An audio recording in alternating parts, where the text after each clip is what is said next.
Boa tarde, sexto ano! Tudo bem com vocês, meus amores? Espero que todos estejam bem.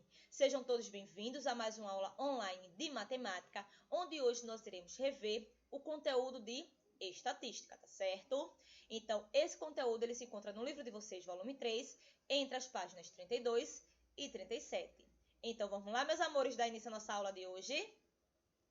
Então, como foi falado lá na semana passada, estatística é o conjunto de métodos usados para se analisar dados. Então, podemos dizer que a estatística ela pode ser aplicada em praticamente todas as áreas do conhecimento humano. Então, a estatística ela está inteiramente ligada à pesquisa. Mas antes de se fazer uma pesquisa, é necessário se fazer um planejamento, saber o que será pesquisado, quem será o público-alvo, tá certo? Então, depois que eu já sei o que eu vou pesquisar, quem será meu público-alvo, eu tenho que ir em busca de informações. E essa busca de informações, tá certo, a respeito da minha pesquisa, é o que nós chamamos de coleta de dados, certo? Então, depois que esses dados eles são coletados, eles são organizados em tabelas e gráficos, certo? E a partir de então, irá se analisar os resultados obtidos e se tirar uma conclusão a respeito dessa pesquisa, tá certo? Então, a pesquisa estatística, ela consiste na coleta de informações, na organização de dados em tabelas e gráficos, onde veremos que existem diversos tipos de gráficos, temos que analisar qual se adequa, tá certo, àquela determinada pesquisa. Logo em seguida, a análise das informações e, por fim, nós tiramos as conclusões a respeito dessa pesquisa, tá certo? Mas, afinal, o que é uma pesquisa? Então, pesquisa nada mais é do que a descoberta de novos conhecimentos, tá certo? Então, os termos usados na estatística são o quê? População, amostra, indivíduo ou objeto. Onde nós vimos na semana passada que população envolve o quê? 100% dos participantes, não é verdade? Então, população é o universo estatístico, é o conjunto de todos os elementos em investigação.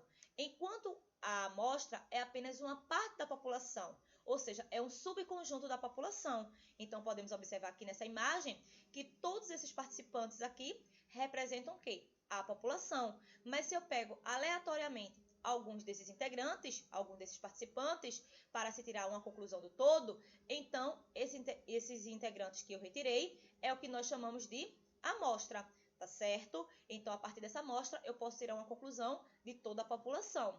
Então, como eu falei na semana passada, estamos aí no período eleitoral, onde normalmente as pesquisas elas são feitas através de uma amostra, porque é quase impossível se fazer uma pesquisa com toda a população, tá certo? Então, se faz uma pesquisa através de uma amostra e a partir de então se tira uma conclusão, sabendo, claro, que existe uma margem de erros, tá certo?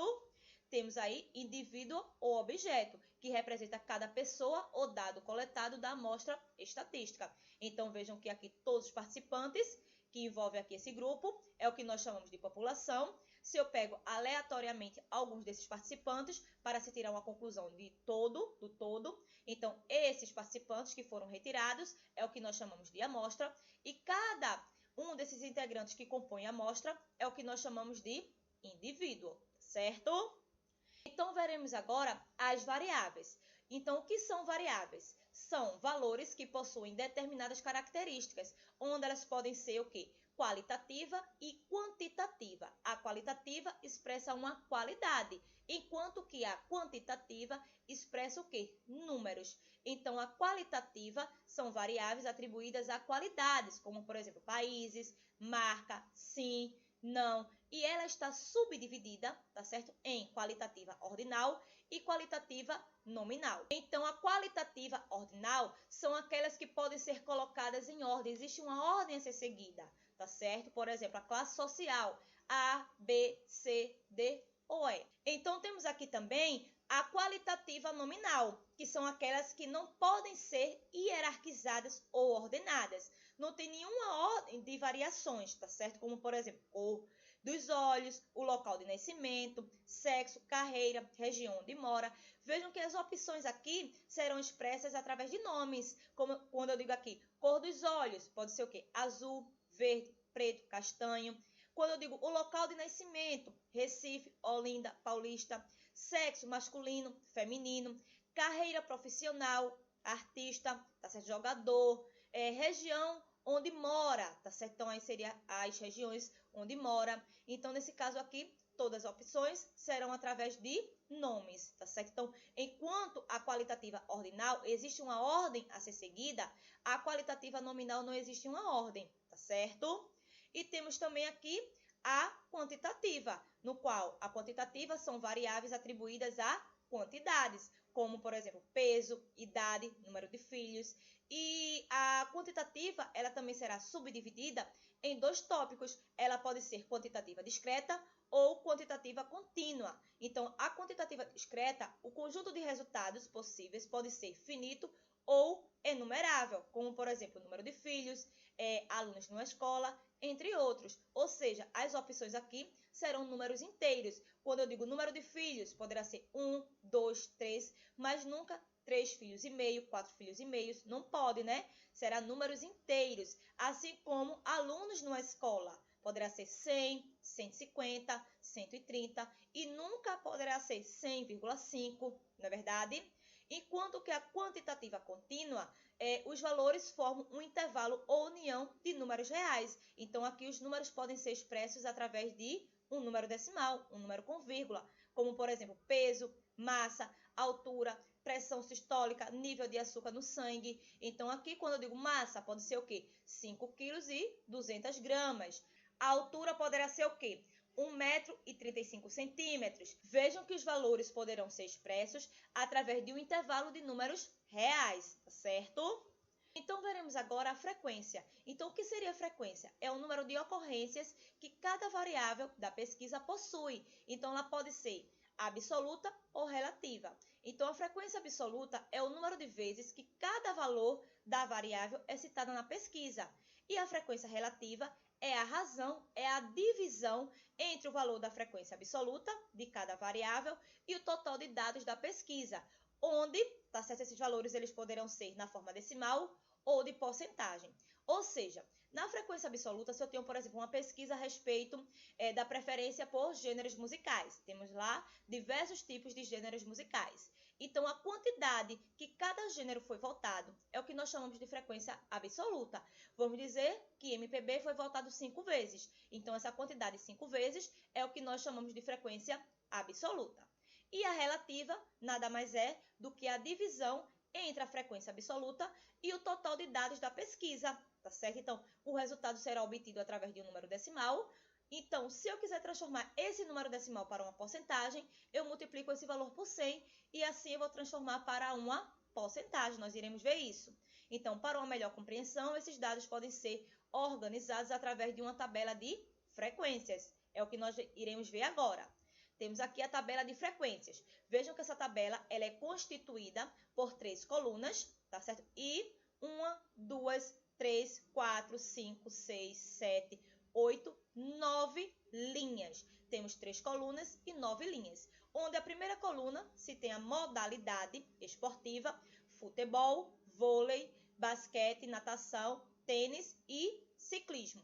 E temos aqui a frequência absoluta na segunda coluna, ou seja, no caso futebol, foi votado 70 vezes, vôlei 50 vezes, basquete 40 vezes, natação 20 vezes, tênis 15 vezes, ciclismo 5 vezes. Então, aqui, o total de pessoas entrevistadas foi igual a 200. Basta somar aqui esses valores, certo? Então, aqui, cada valor aqui que compõe, tá certo? A essas modalidades esportivas é o que nós chamamos de frequência absoluta. E a frequência relativa nada mais é do que a divisão entre essa frequência absoluta e o total de pessoas entrevistadas, ou seja, 70 dividido por 200, que é igual a 0,35. Vejam que é um número decimal porque possui vírgula.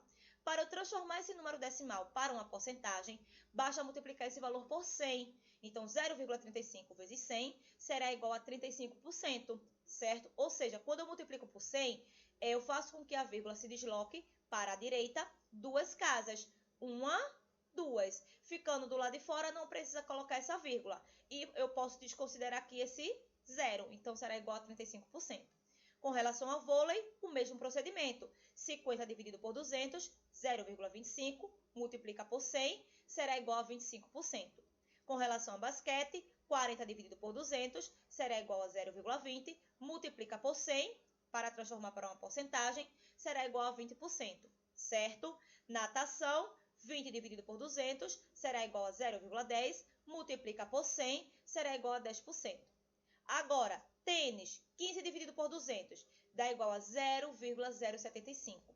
Para transformar para uma porcentagem, multiplica por 100. Lembrando que quando multiplica por 100, a vírgula irá se deslocar para a direita apenas duas casas. Então, aqui, uma, duas. Quando eu desloco, tá certo? A vírgula para a direita, duas casas. Vejam que a vírgula fica aqui entre o 7 e o 5, ou seja, 7,5%, certo?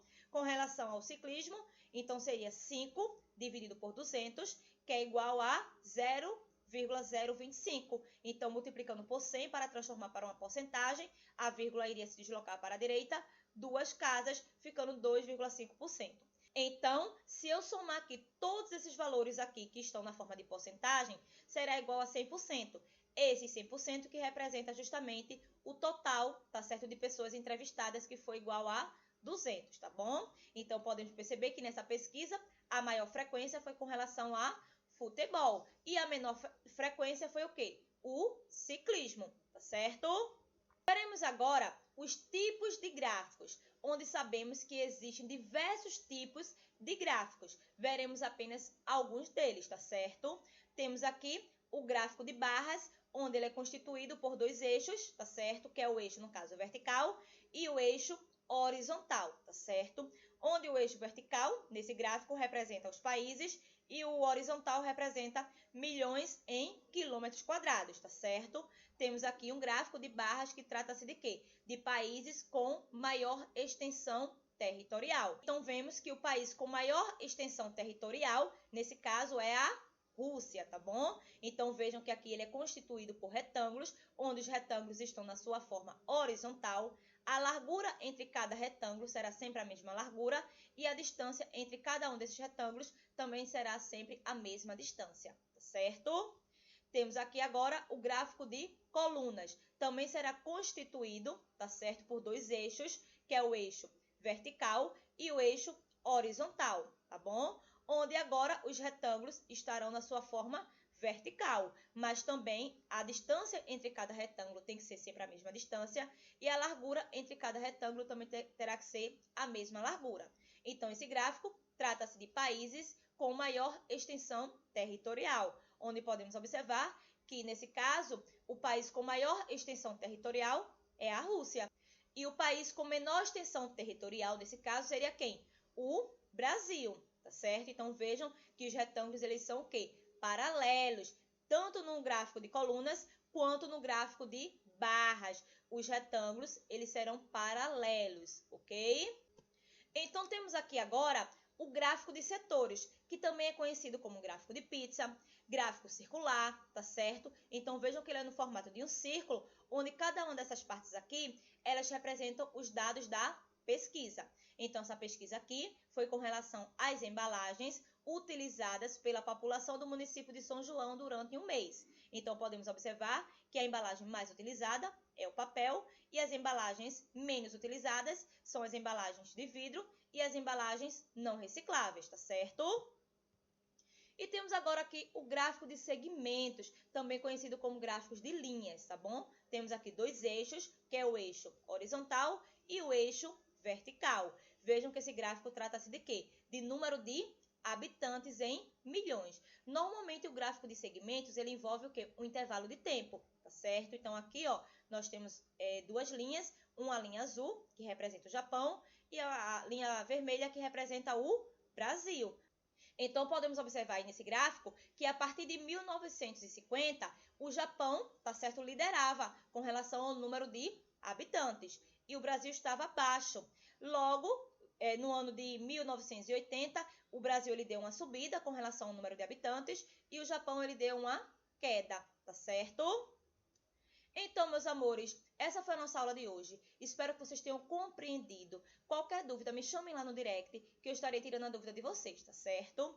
O código de presença da nossa aula de hoje será gráfico de segmentos, tá bom? Então, passem lá no meu direct, marquem a presença de vocês. Logo em seguida, vocês irão realizar as atividades no livro de vocês, volume 3, tá certo? Entre as páginas 32 e 37, tá bom, meus amores? Depois assistam ao vídeo de correção, verifiquem aí o que vocês acertaram e no final tirem foto dessas atividades e mandem lá no meu direct para que eu possa estar registrando a participação de vocês, certo? Então, um beijão para todos vocês, fiquem com Deus, né? E até nossa próxima aula. Tchau, tchau!